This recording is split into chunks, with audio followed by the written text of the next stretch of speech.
Welcome to Institutes Read, a weekly reading of John Calvin's Institutes of the Christian Religion. We hope you enjoyed today's reading.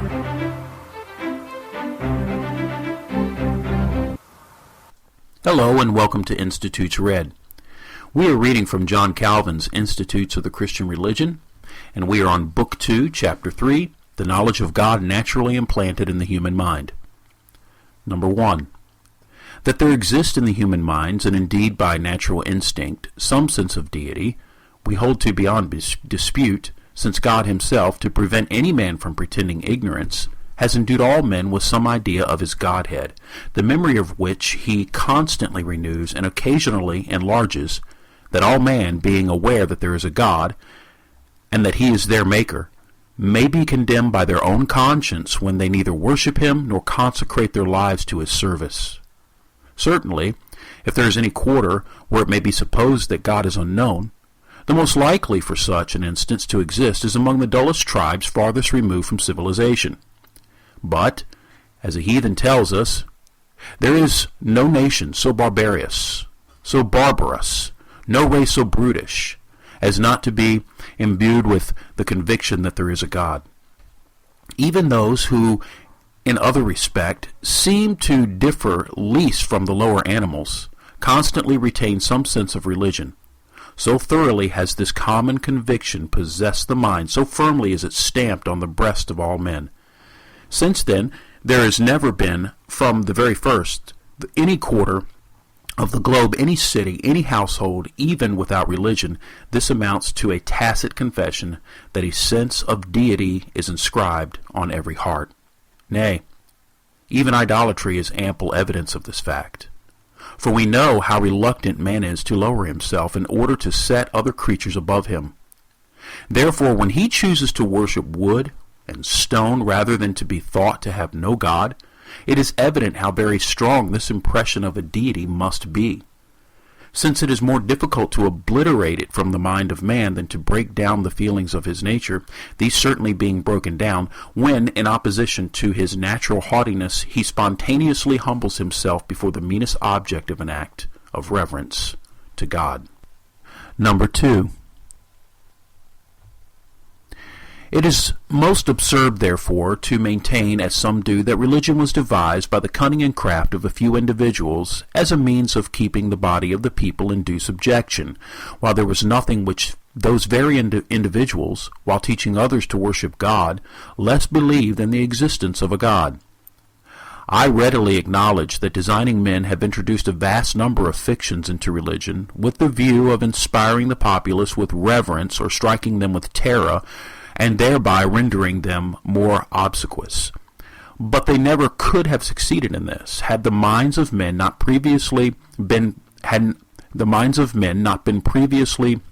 imbued with that uniform belief in God, from which, as from its seed, the religious propensity springs.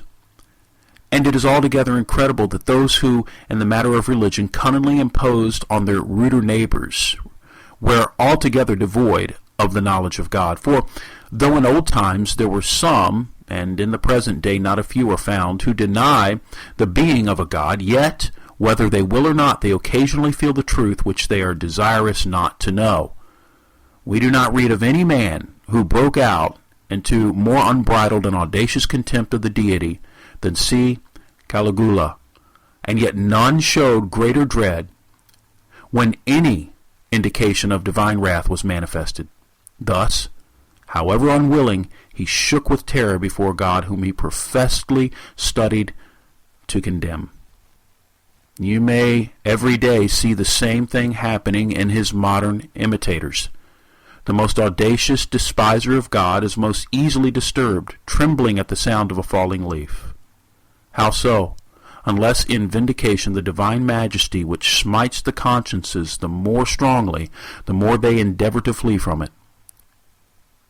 They all, indeed, look out for hiding places where they may conceal themselves from the presence of the Lord, and again efface it from their mind, but after all their efforts they remain caught within the net. Though the conviction may occasionally seem to vanish for a moment, it immediately returns and rushes in with new impetuosity, so that any interval of relief from the gnawing of conscience is not unlike the slumber of the intoxicated or the insane, who have no quiet rest and sleep, but are continually haunted with the dire, horrific dreams. Even the wicked themselves, therefore, are an example of the fact that some idea of God always exists in every human mind. Number 3. All men of sound judgment will therefore hold that a sense of deity is indelibly engraven on the human heart, and that this belief is naturally engendered in all, and thoroughly fixed, as it were, in our very bones, is strikingly attested by the contumacy of the wicked, who, though they struggle furiously, are unable to extricate themselves from the fear of God. Though Diagoras and others like Stamps make themselves merry with whatever has been believed in all ages concerning religion, and Dionysus scoffs at the judgment of heaven, it is but a Sardonian grin, for the worm of conscience, keener than burning steel, is gnawing them within. I do not say with Cicero that errors wear out by age, and that religion increases and grows better day by day. For the world, as it will shortly be seen, labors as much as it can to shake off the knowledge of God, and corrupts his worship in innumerable ways.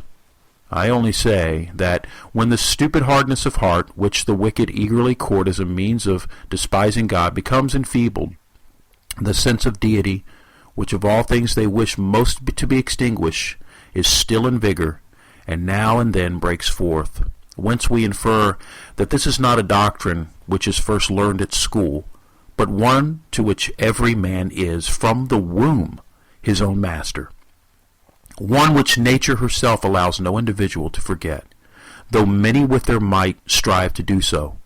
Moreover, if all are born and live for the express purpose of learning to know God, and if the knowledge of God, in so far as it fails to produce this effect, is fleeting and vain, it is clear that all those who do not direct the whole thoughts and actions of their lives to this end fail to fulfill the law of their being. This did not escape the observation even of philosophers, for it is the very thing which Plato meant when he taught, as he often does, that the chief good of the soul consists in resemblance to God, i.e., when by means of knowing him she is wholly transformed into him. Thus Gryllus also, and Plutarch, reasons most skillfully when he affirms that if once religion is banished from the lives of men, they not only in no respect excel, but are in many respects much more wretched than the brutes, since being exposed to the many forms of evil, they continually drag on troubled and restless existence.